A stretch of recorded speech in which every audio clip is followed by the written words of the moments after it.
Esta Nós conferência vamos será começar. gravada agora. Ok.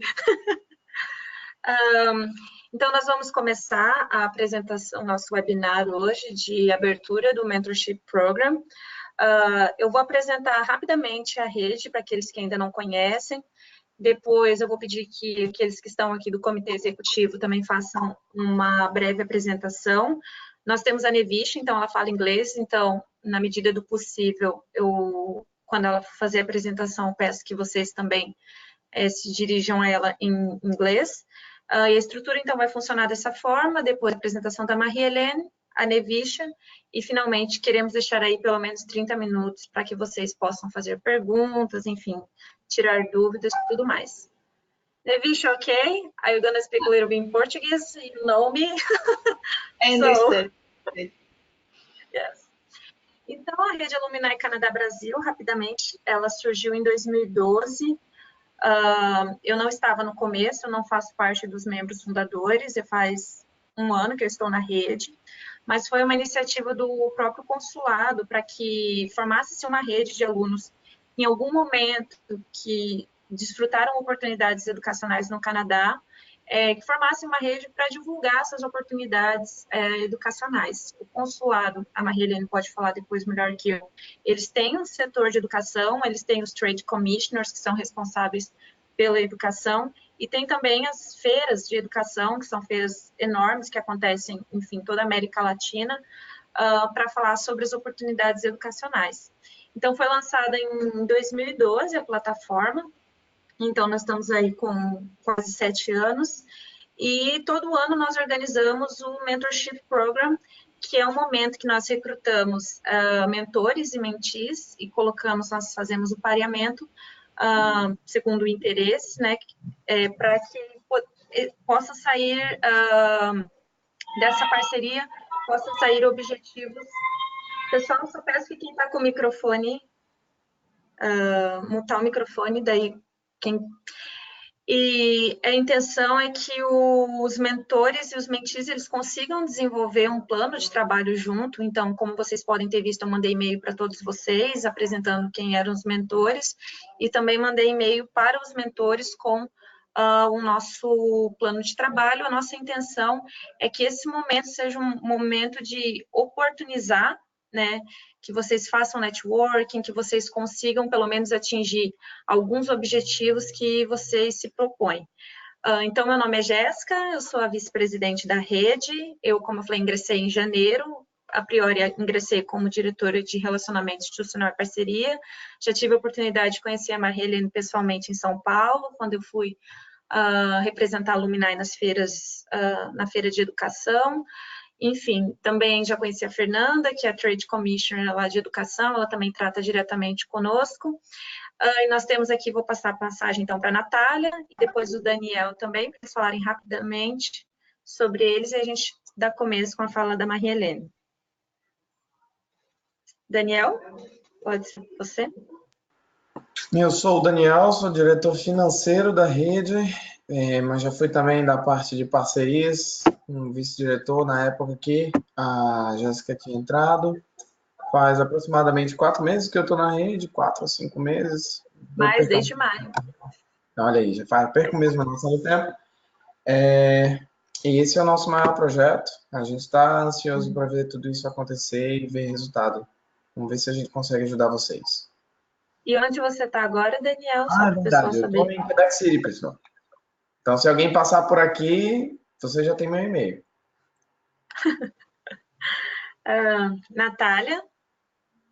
Bom, boa noite, né? Meu nome é Natália Batista. Eu entrei na rede tem 2 meses, foi em setembro. Eu sou vice-diretora de comunicação e mídia social. E eu sou de Belo Horizonte, Minas Gerais. Atualmente eu estou aqui em Toronto, fazendo pós-doc em imunologia.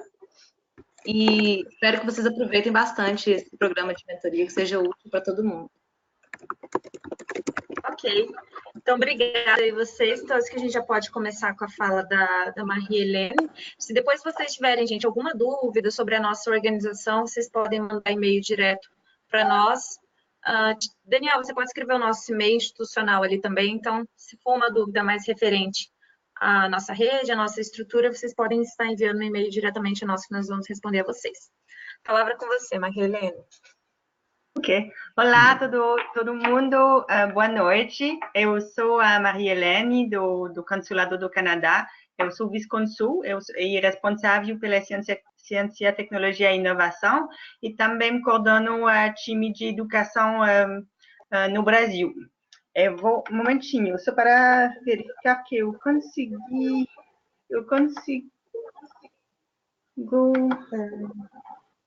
Vocês conseguem ver o meu... A sua tela? A Jéssica, eu acabei de te mandar o pedido para... Eu coloquei você como organizadora, vê se você consegue agora.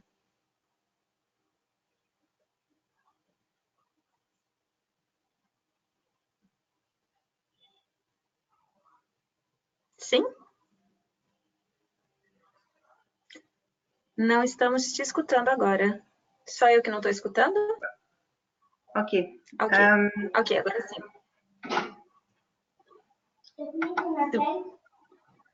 Não. Conseguiu compartilhar? Ainda não, né? Aí, conseguiu, pronto. Ok. Sim. Então, vou tentar colocar... Então, eu gostaria primeiro de agradecer a Jéssica, a Daniel e a Natália pelo convite. A rede é um parceiro nosso para a promoção de educação no Canadá. Antes de falar mais sobre as oportunidades lá no Canadá de estudos, eu gostaria um pouco mais de falar o que nós fazemos e como é o relacionamento entre o Canadá e o Brasil. Então, eu faço parte da equipe comercial e temos 6 escritórios no Brasil, em São Paulo, Rio, Brasília, Belo Horizonte, Porto Alegre e Recife. Em cada desses escritórios tem um gerente comercial que é responsável pelo setor da educação. O que quer dizer que eles têm um papel de facilitar as parcerias entre universidades e também para atrair estudantes para o Canadá.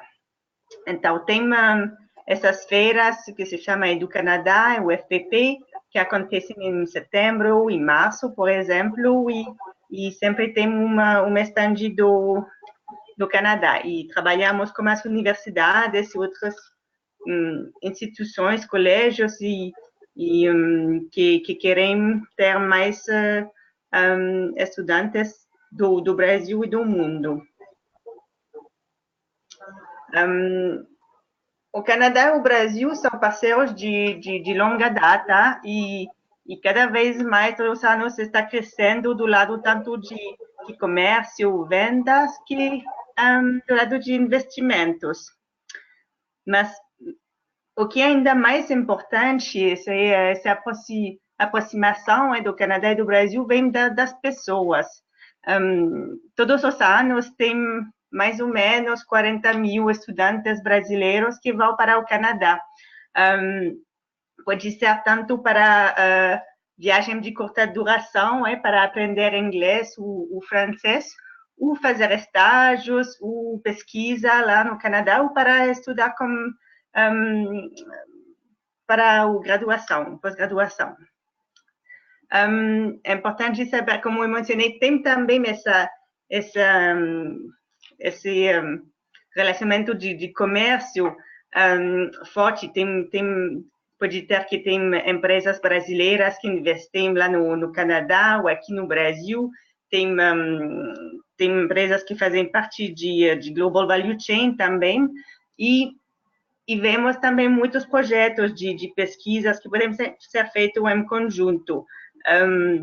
Foi lançado no início de outubro a chamada de proposta CAPES de FADI, então, para os brasileiros canadenses que têm um projeto de pesquisa entre as universidades, podemos apresentar o projeto para receber fundos para, principalmente para facilitar a viagem e pesquisa dentro de Brasil para o Canadá. Então, o que eu quero dizer é que tudo isso, toda essa aproximação se faz com pessoas e com parceria entre as pessoas.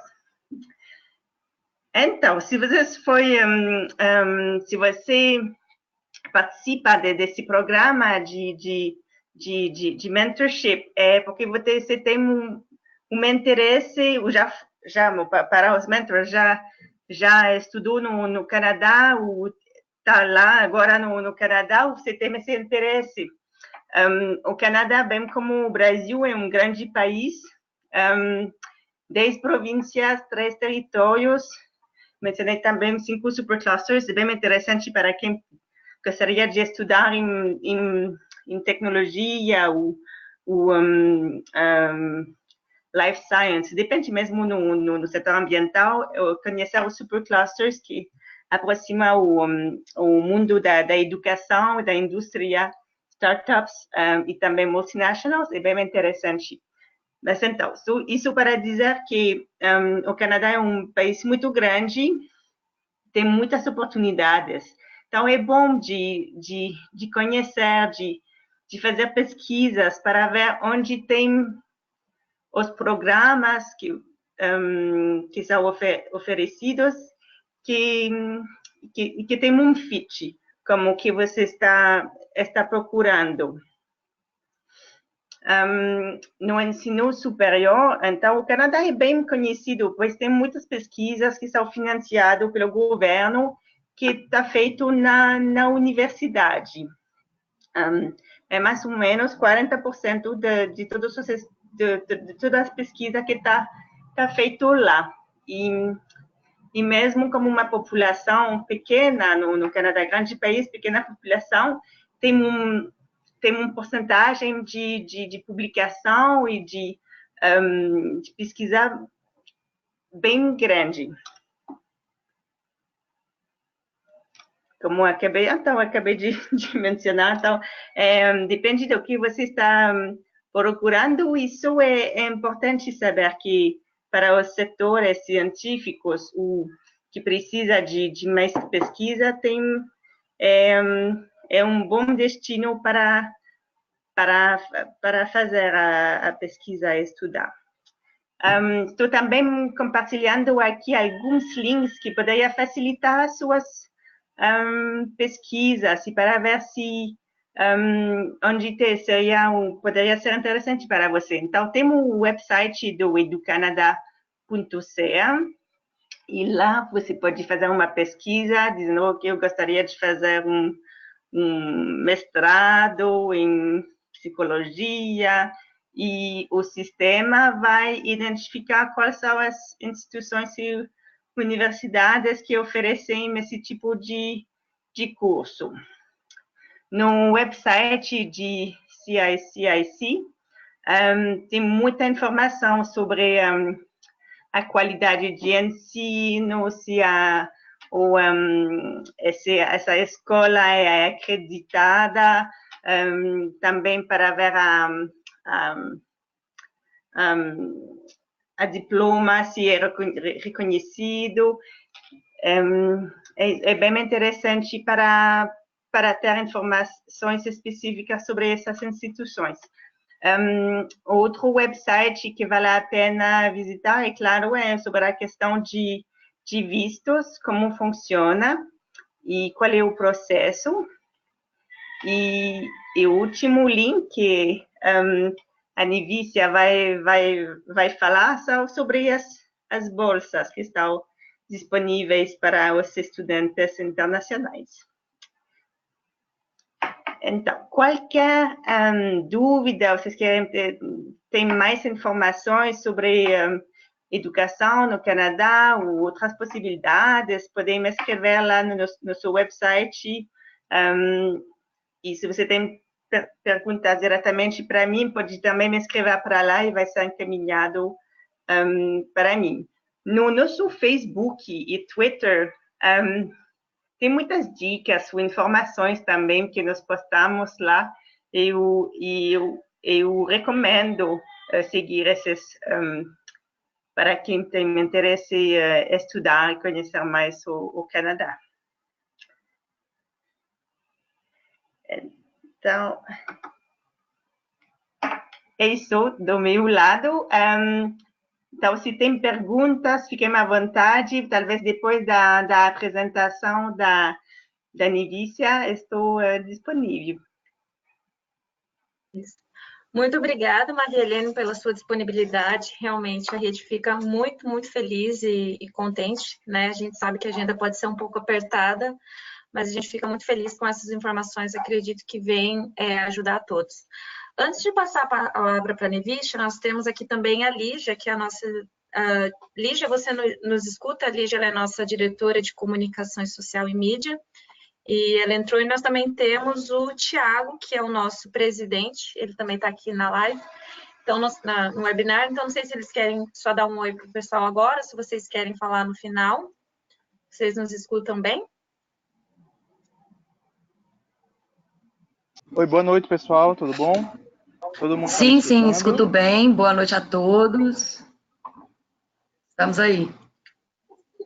Quer falar só um pouquinho, Lígia, de onde você é, onde você está? Tá. Oi, pessoal, sou Lígia, sou diretora de Relacionamento e Parcerias. Estou na rede desde 2014.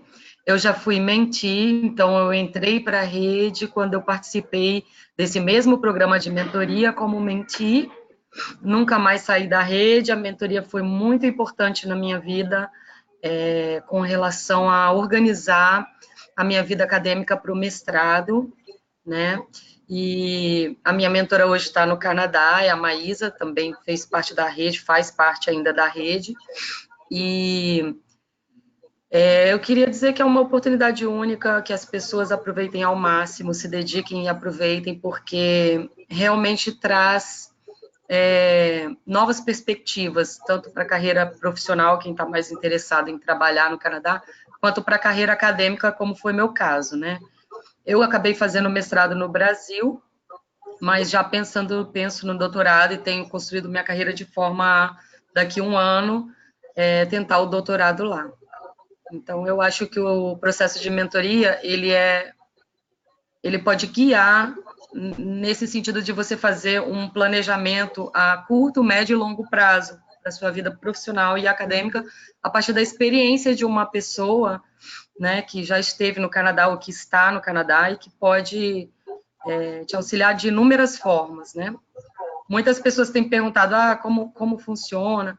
Cada par, eu acho que estabelece uma dinâmica, mas ao final, acho que todas são muito proveitosas. Então, aproveitem e contem comigo se precisarem. Estou aqui, moro no Rio de Janeiro, mas a gente está sempre aí em contato através da rede, dos nossos canais de comunicação, tá bom? Então, bom processo para todos e bem-vindos e tudo mais. Muito feliz de estar aqui mais uma vez no processo de mentoria da Alumni. Obrigada, Lígia. Nós também temos o Tiago, mas antes do Tiago tem a Jennifer, que está aqui também, que ela é do nosso comitê executivo. Jennifer, você pode se apresentar rapidinho? Falar onde você está também.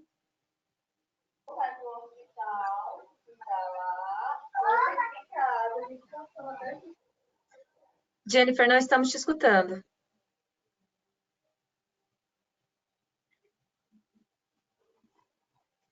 Vocês estão escutando, pessoal? Sim ou não? Não. Não sei se o áudio do teu computador...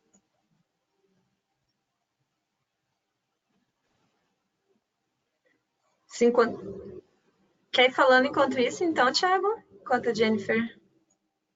Eu também não estou escutando. Vou deixar o Thiago falando. Todo mundo me escuta bem? Sim. Legal. Primeiramente, boa noite da Paraíba, daqui da cidade de Intermares, Perdeu. Quero saudar a todos, né, na pessoa da Marie-Helène, dizer a vocês que sejam muito bem-vindas à rede Alumni Canada Brasil. É um prazer imenso, né? Meu coração está estourando de alegria por ter todos vocês aqui conosco, né? Essa noite de hoje celebra esse momento, né, de mentorship como um dos mentorships mais extensos em termos né, de pares, mas né, que a gente colocou muita dedicação para que isso pudesse ocorrer de forma, né, bem intensa e de forma bem marcante, né? Eu quero desde já agradecer a equipe dos diretores que não estão medindo esforços, né, para que a gente organize muito bem essa rede e ter vocês aqui, ter esses 25 pares na noite de hoje, né, iniciando esse mentorship, para a rede é um marco, né, porque nós conseguimos ao longo dos anos aí trazer muitas pessoas, né, e dar a mentoria para muitas pessoas que conseguiram avançar muito na vida, na carreira profissional e também acadêmica, né? O exemplo que a Lígia colocou, ela mesma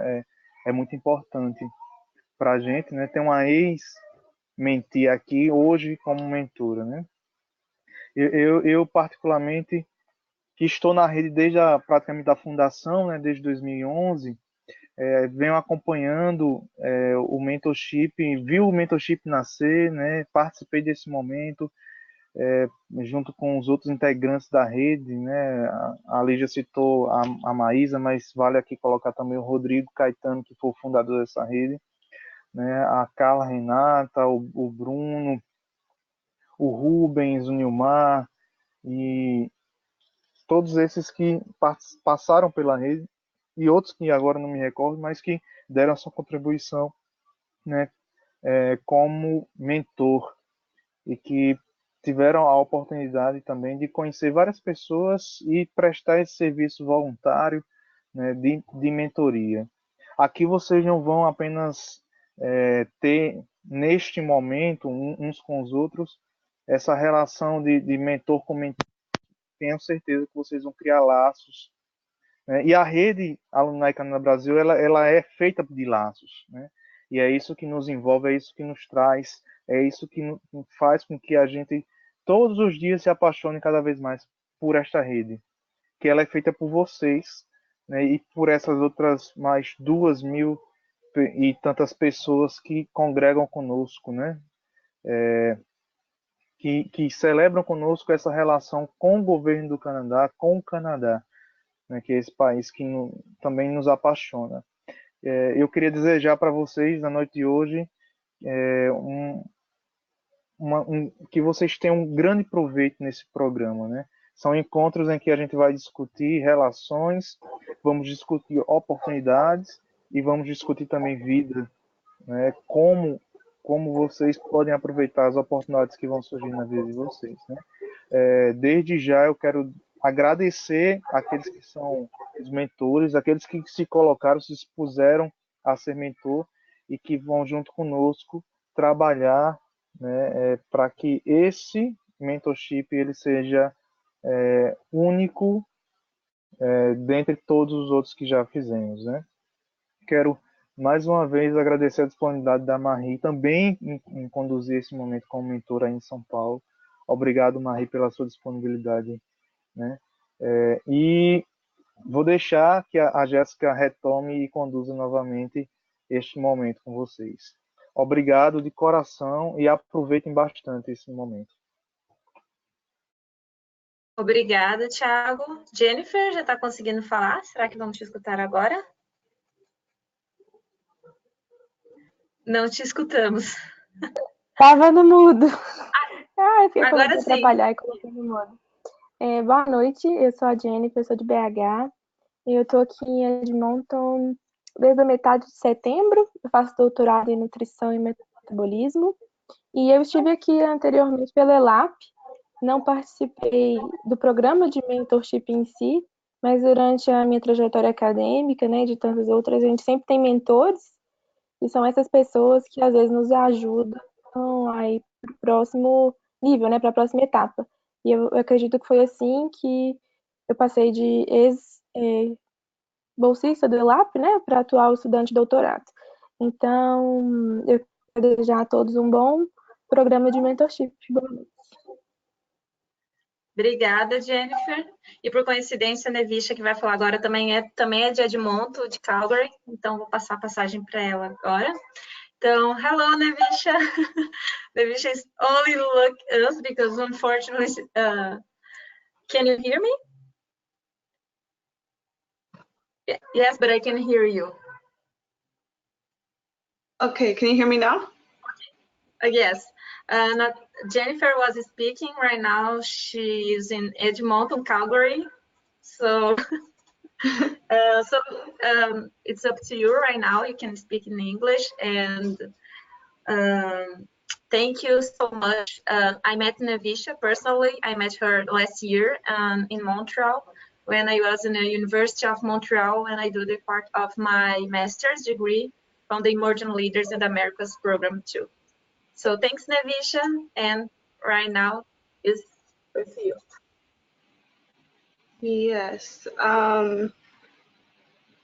Tell me when you can see my screen. You can see it? Yes. Oh, yes. Okay. Good Okay. to go. Okay. Okay. Wait.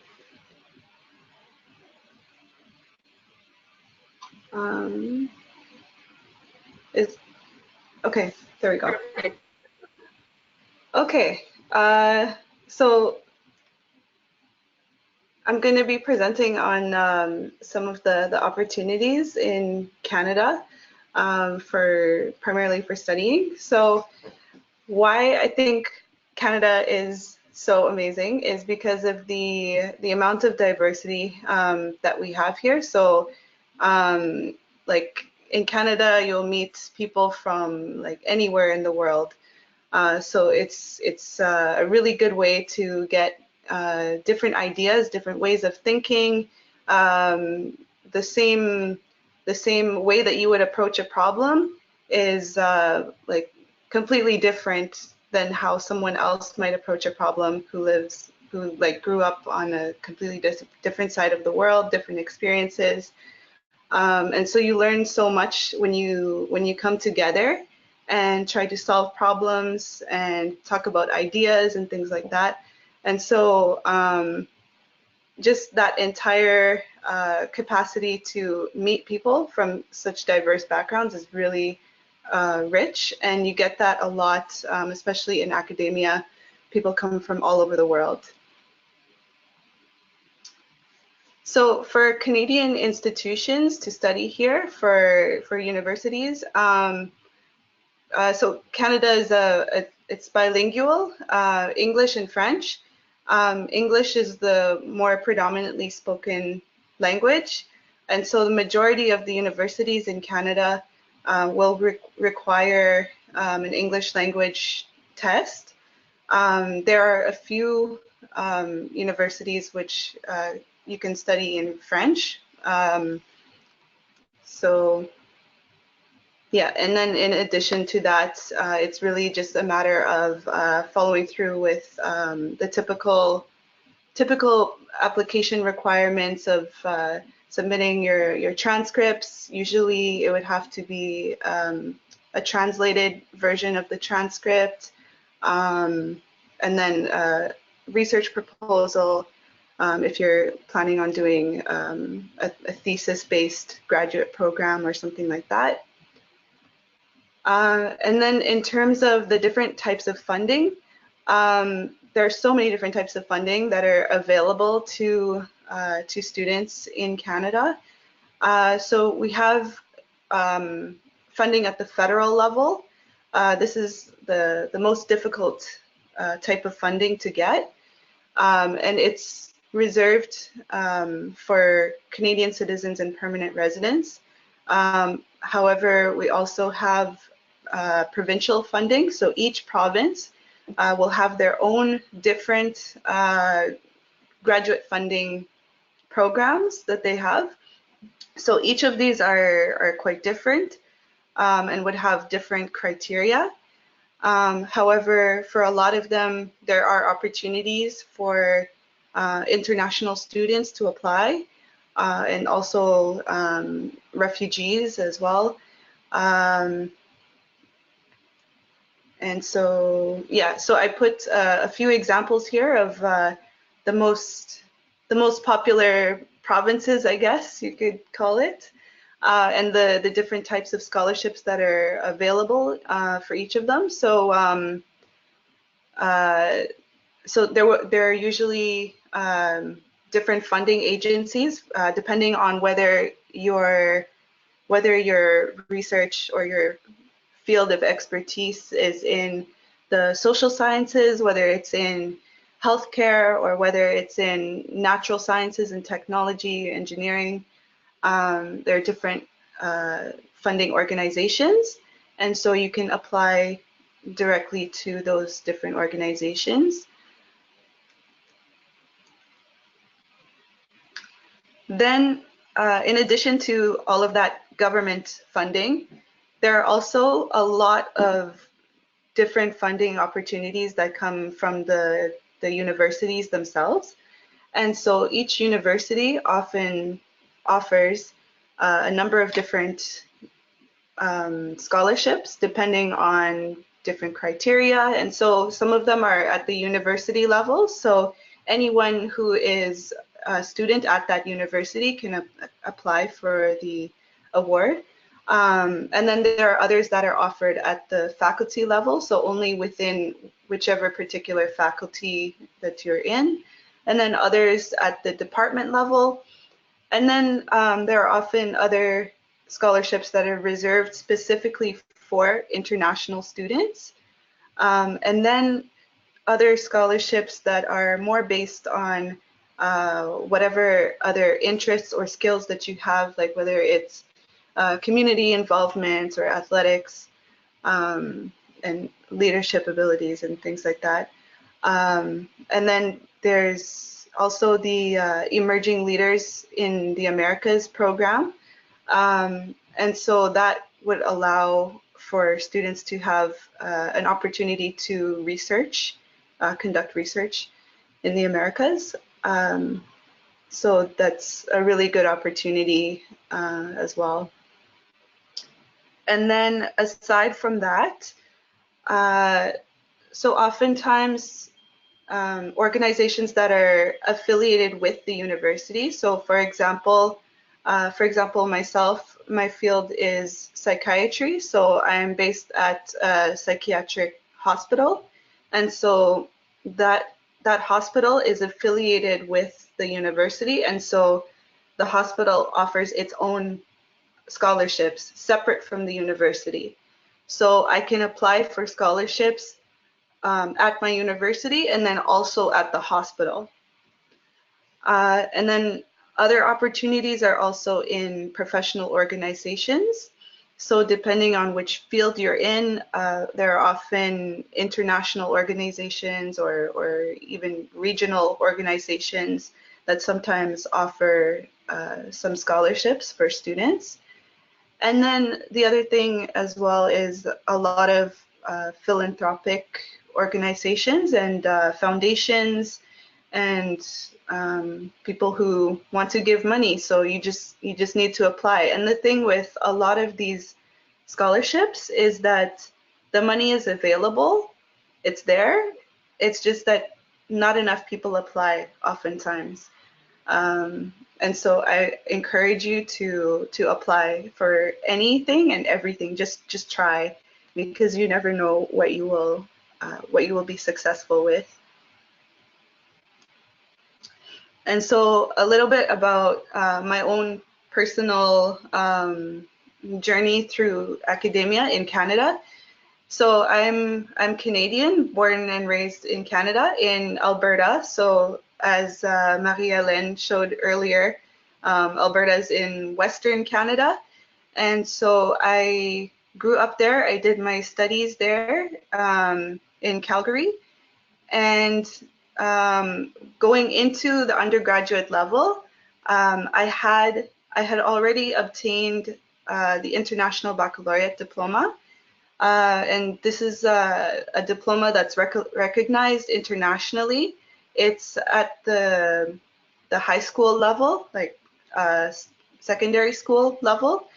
And so having this diploma allowed me to receive 1 year off of my bachelor's degree.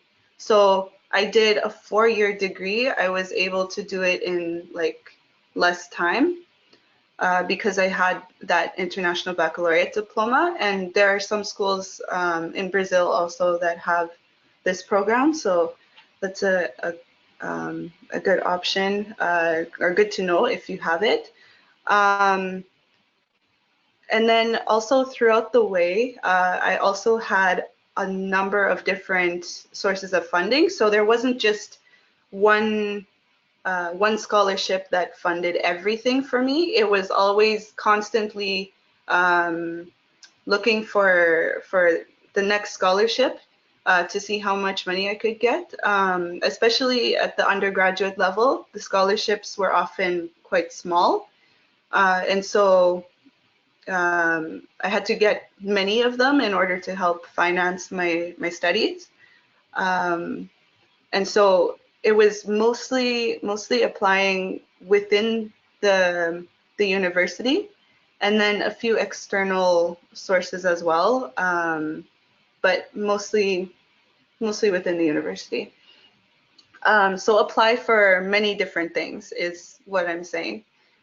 Then for my doctorate now, I have the provincial funding from Quebec. So I'm studying in Montreal now at McGill University. And so I have the funding from the government of Quebec, the Fonds de Recherche du Québec en Santé. And so that funding has provided me enough funding for 3 years of my studies here. And so, yeah, and so I'm able to supplement all of my expenses and my fees and everything through that sort of funding, and it's been very helpful. So the other thing is conferences and travel funding. So oftentimes during your graduate studies, you would have the opportunity to present your work or even just attend different conferences, either locally or abroad, in another country, wherever.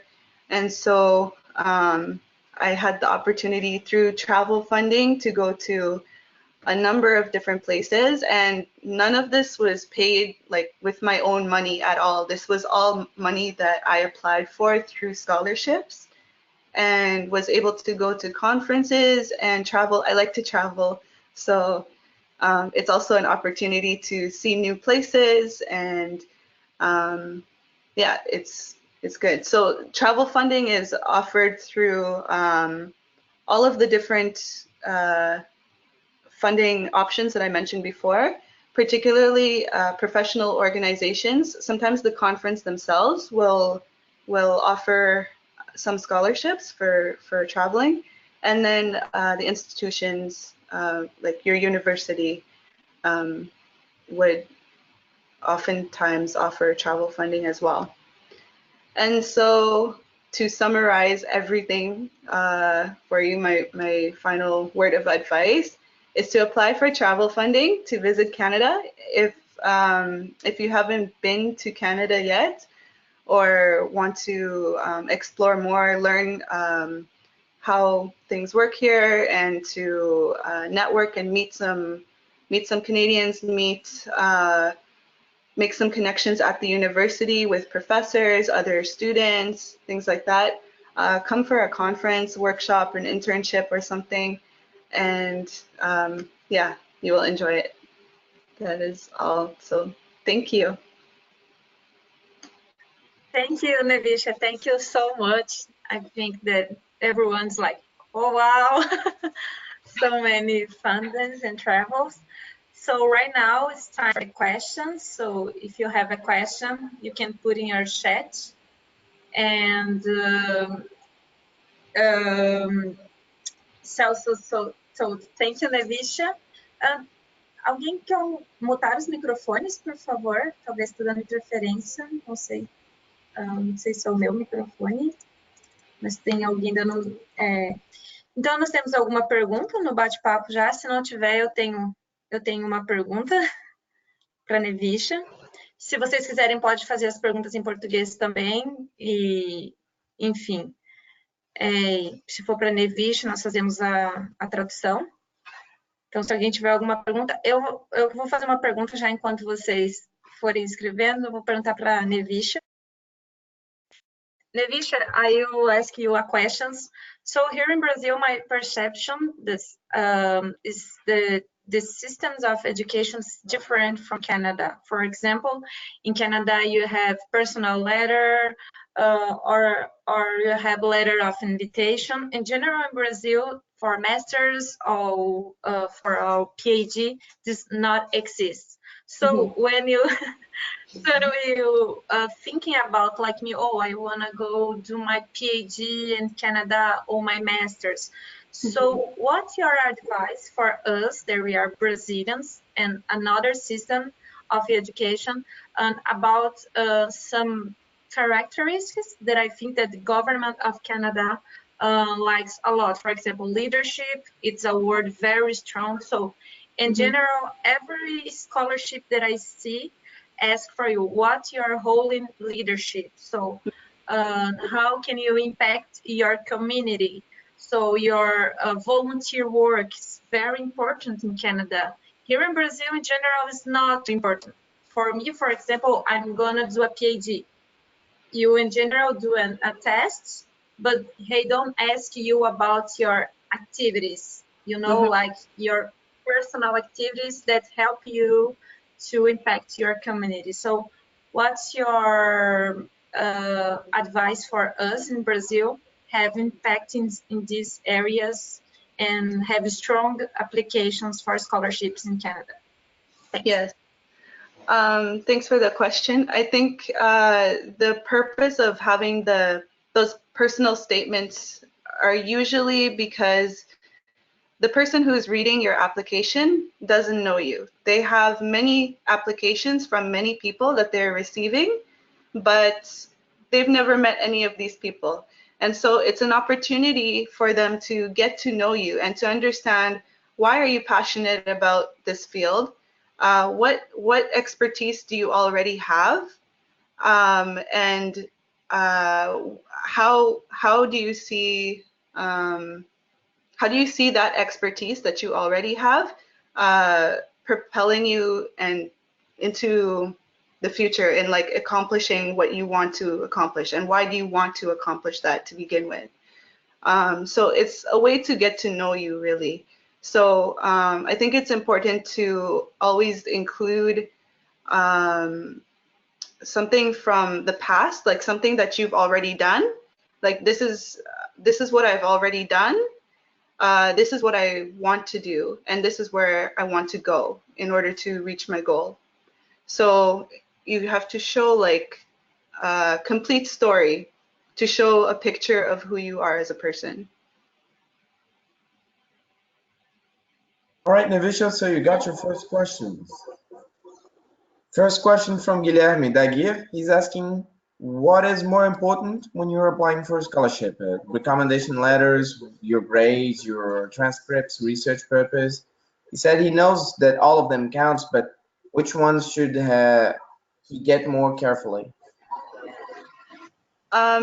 Is this in reference to like graduate school, like a thesis-based program or course-based? It's usually different. So for if you're applying to a course-based graduate program, usually they would look more for your grades. So your GPA, your transcript, that's what matters more. However, if you're looking to do a thesis-based graduate program, then it's usually more about the quality of your research proposal and also how much potential you show in terms of becoming a researcher and having what it takes to learn the skills that are needed, and how good of a fit you are with your supervisor and your research environment as well.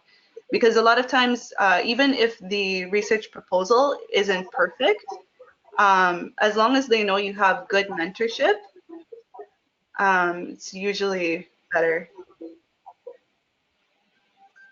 Okay, I think that's the answers to your questions, Guilherme. If you have anything more, just write it up on the chat. Now, Elias is asking you, which is the hardest part to apply to go to Canada? Which is the hardest part? Yeah, I figure he's asking about what is the hardest part to get an exception letter from a university. What is the most complicated part of it? Okay, so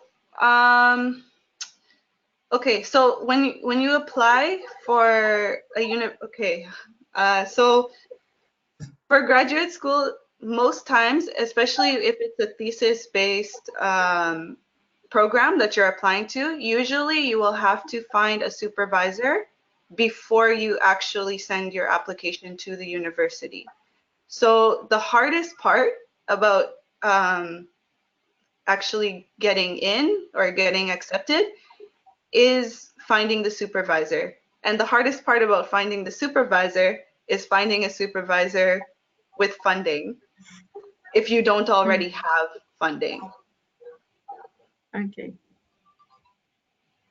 All right. Carolina is asking you, Nevicia, how did you get travel funding? How did you do to get it? So travel funding, I was able to get travel funding from either from the conferences themselves. A lot of conferences, like on their websites, usually they will post application information for students who want to travel to the conference. Also, different professional organizations sometimes will provide opportunities for travel awards. And then also, I've gotten travel awards from the hospital that I'm at also. And then also from the university, like my department. I'll just add a little bit to your question, Nevicia. Sorry? Normally, these fundings apply to people that are not publishing in this or presenting anything on these conferences, or is it normally for people that actually have material for it? Yeah, that's a good question. So most times it's easier to get travel funding if you are presenting at the conference, but it is still possible to get the funding if you are not presenting, because there is a lot of value in just attending a conference, even if you're not presenting anything. If you just go to a conference to attend, you're still learning a lot. You can participate in workshops, network with academics from all over the world, so it's still a very enriching experience. So there are ways to write it so that it's convincing. And I'm just gonna add a little bit to her response. That network is worth its weight in gold. All right, guys? It really is. Yes. Carolina is asking, no, it's Julia, sorry. Julia is asking, what can you leave from a letter of intent? That's a hard question to translate. Yes. Why it's necessary to a good letter of intent? Not put in your letter when you're when you're applying to your university. Sorry, can you repeat this? Yeah, that's double negatives in a Portuguese for English. Yeah. I think I can help translation. What can you forget to put on a letter of intent? What do you not put on it? What do you not forget about it? What is the most important thing in a letter of intent that makes it easier? Okay. I think I understand now. Okay. Yeah, I'm trying to translate straight from Portuguese. That makes it a mess. Okay. I think the most important thing is to show that, to demonstrate that you have the aptitude to learn and to get to where you want to be. So you set a goal, and even if right now you don't have the necessary skills or education or training in order to achieve that, it's important to show in your letter that you know how to get there and that you are capable of it. And do you have any methodology that helps you to do that, or you just wing it? I think it's a skill that you really develop over time. Yeah, it's one of those things you really have to practice. Edit it a lot. I don't recommend doing it last minute. Like, do your first draft like a lot in advance, and maybe don't even look at it for a couple of days. Go back to it again and revise it, and read it from the perspective of the person who will be assessing it. And if you permit me, Nevicia, I can also talk a little bit about this to Raíssa. It's not Raíssa, it's Janine. Oh, quem é Daniel? Que fez a pergunta? Qual pergunta? A carta de intenções. Foi a Júlia Crescente. Então, Júlia, só falando um pouquinho aqui também da minha experiência, porque, como eu falei, é um processo que os brasileiros, no geral, não estão acostumados, mas eu acho que um aspecto muito importante é, por exemplo, não repetir o seu currículo na carta de intenções. Isso é muito importante. No geral, o seu currículo já está lá, você vai enviar ele para a universidade, mas a tua carta de intenções, digamos que é a parte mais, entre aspas, pessoal do seu application. É ali que você vai mostrar o porquê você estuda, o que você estuda, como você chegou até esse caminho, o que você pretende avançar e o que você pretende contribuir.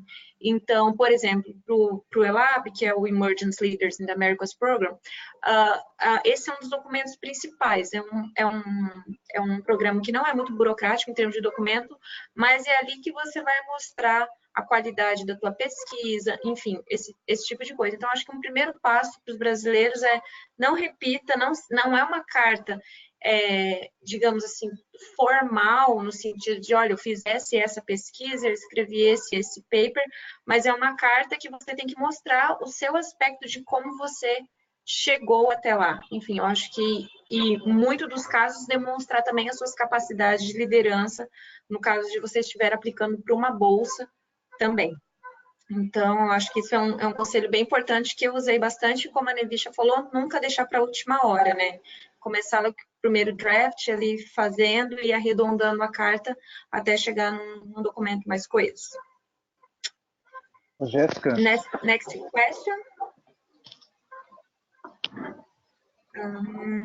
All right. So next question from Raíssa. She's saying she's a master's student in Brazil and she wants to get a PhD in Canada. So how does she find a supervisor and what are the first steps after the choice of the university? So to find a supervisor, there are so many different methods and ways of doing this depending on what it is that you want. If you have a preference for where you want to live or which university you want to attend, that will have to factor into this decision as well. However, in general,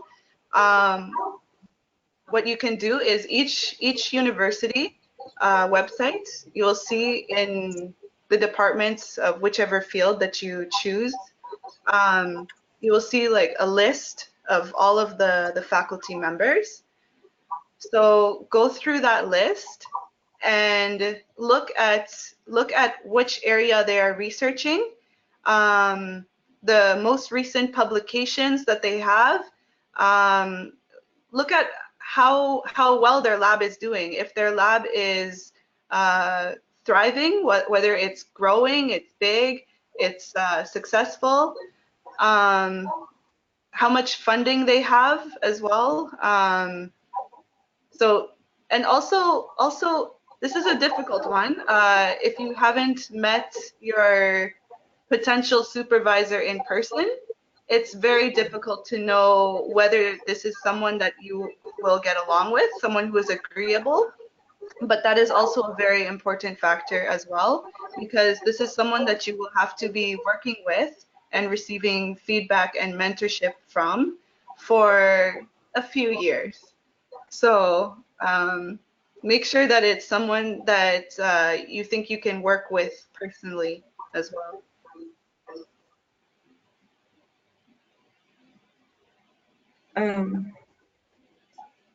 Pessoal, só antes que o Daniel continue, então nós vamos encerrar as questões por aqui. Nós também não queremos ultrapassar muito o nosso tempo, que o nosso tempo era às 9.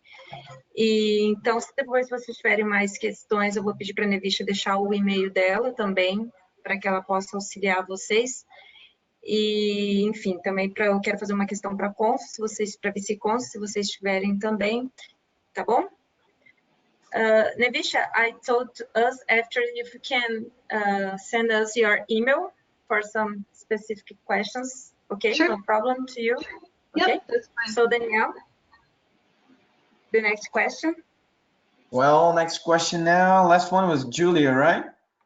No, it was Raisa. Okay. Now there's a question from Janine. She's asking, what are the differences between applying to a non-thesis master's and a thesis one? Right. So the more common is the thesis masters, but it depends on which field you're in. So if, for example, if it's something like engineering or computer science, those types of degrees are usually more often course-based. And those are the course-based masters. It's usually more for if you want to get an industry job afterwards. The thesis-based masters, those are for almost every other field. Those ones are more if you intend to become a professor or go into academia afterwards. So it prepares you differently for your career in that way. But generally, I think the course-based masters are easier to get into. And those are the ones that are more often based on your grades and your transcript. Okay. Thanks. It's from Luisa.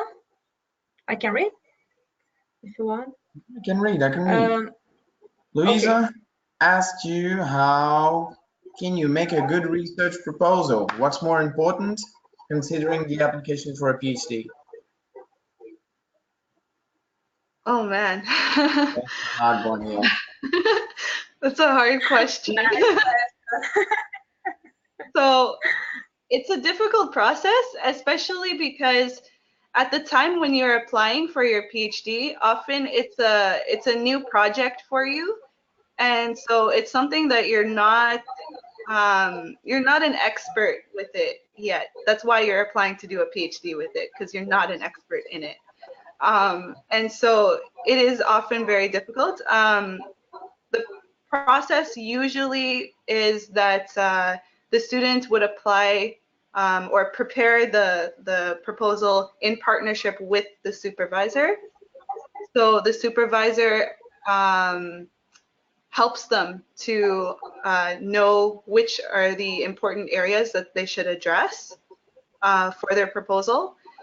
So it's a joint project. It's kind of like the first mentorship project that you'll do with the supervisor, but usually it follows a very similar standard format as an academic article. So you would have, your introduction and why you're doing this research project. Then you would have your the methodology that you intend to follow, and then you will have what you expect as your results, and then how you see the impact of your research impacting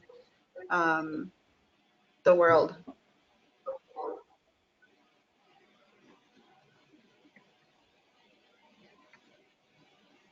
All right. Alex Silva asked you that basically he's saying that your experiences as a Canadian citizen and you're open to more scholarships. So what do you think Canadian universities are looking on international students in terms of academic qualities, and how to overcome the differences to get competitive in order to get scholarships? So yes, I do have more opportunities because I'm a Canadian citizen. However, there are some scholarships offered by universities that are specifically for international students. So Canadian citizens like myself, we cannot apply for them. And permanent residents and things like, we can't apply for those. So those are specifically reserved for international students. So that's the benefit really there. I don't know though, in terms of like what is the best way, or like what, yeah, the best way to get an advantage in those. I honestly don't know. And as a final question, Nevicia, Paula asked you, are there research programs or something similar that you apply straight away to a hospital, or is always through a university? Always through the university. Yeah, so for myself, I'm a student at McGill University. So first and foremost, I'm a student at McGill University. When I get my degree at the end of it, it will be McGill University. The purpose of the hospital is a training site. So because of the type of research that I do, I need to be in a hospital setting, in a hospital environment in order to conduct my research. But the actual degree and everything, application, everything is through McGill. Okay. Well, that was the last one. Last of them. Okay. Thank you for all those answers. I'm pretty sure that helped a lot of them. And if you guys have any more questions, we can at least figure out somehow. Send us an email, and we'll find a way. Yes, and if you could write your email in your chat, I appreciate it. So I would like to thank you so much. I really appreciate it. And I have one question from Marie-Helène. I will ask this question in Portuguese, Nevicia. Então, Marie-Helène, mais uma vez, muito obrigada. Eu gostaria, se você pudesse dar um conselho final, assim, para nós brasileiros, né, que estamos aqui no Brasil ainda e talvez estamos tentando o processo de imigração para o Canadá, enfim. Eu, no meu caso, especificamente, eu quero ir para Quebec. Então, qual que seria talvez assim, eu não sei no seu dia a dia como cônsul, mas o que, talvez, não sei se teria como colocar nesses termos, mas o que evitar quando a gente está tentando um processo de imigração e no que apostar, se a gente pode colocar dessas maneiras, assim. Então, que no seu dia a dia do consulado você tem visto do que o governo canadense tem procurado nos estudantes brasileiros, porque algumas bolsas em específicos, por exemplo, no Quebec, nós temos as bolsas de excelência que têm vagas destinadas apenas para brasileiros. Isso é bem interessante, assim. Então, o que você tem sentido aí que o governo tem procurado cada vez mais nos estudantes brasileiros e que nós podemos fazer para melhorar os nossos dossiês escolares, enfim? Eu diria, eu não vejo isso, porque eu não faço parte da seção de imigração.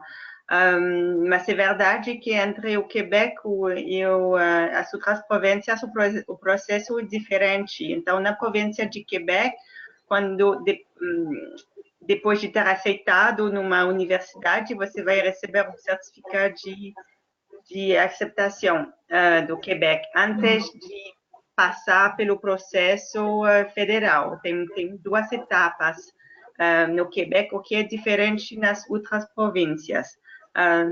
Mesmo estando diferente, é só bom de saber, mas são processos bem com regras e bem calculado, tudo. Eu acho, na minha opinião, mas um pouco mais pessoal, é mais importante você escolher bem a sua instituição, escolher bem a cidade para onde você vai, e depois o processo é standard. Agora é um pouco mais fácil. Não, na verdade, tem um processo a mais desde o início do ano, que é a biometria.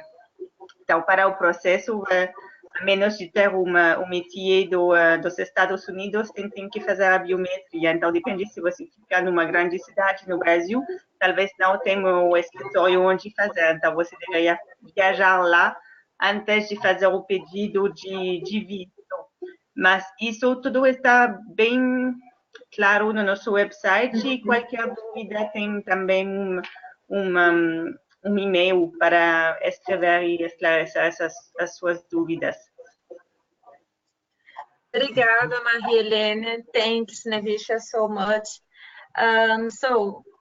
This is your first our webinar. We're gonna finish.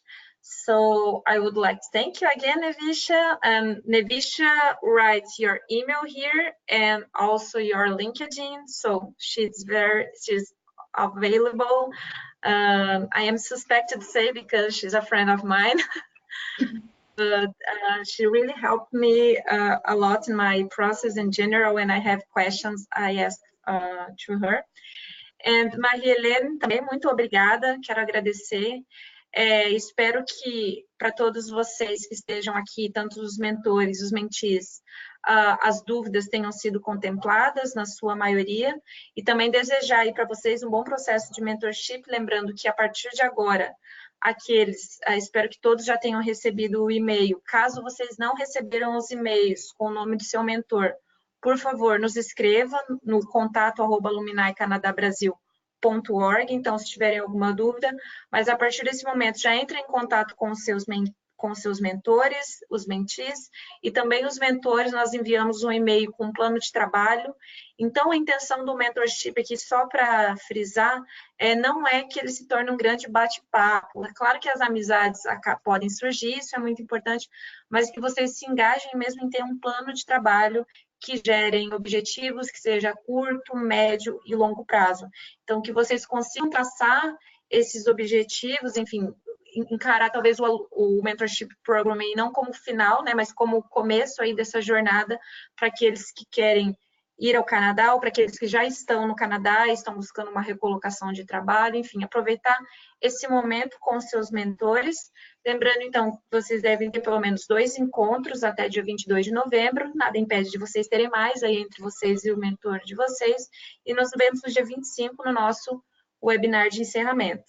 Então, thank you again, Nevicia, and merci, Marie-Helène. Nos esperamos nos ver mais vezes e a rede está muito feliz com esse momento. Tá bom, gente? Então, boa noite, good night, e boa noite para todo mundo. Boa noite. Merci. Boa noite. Boa noite, pessoal. Boa noite.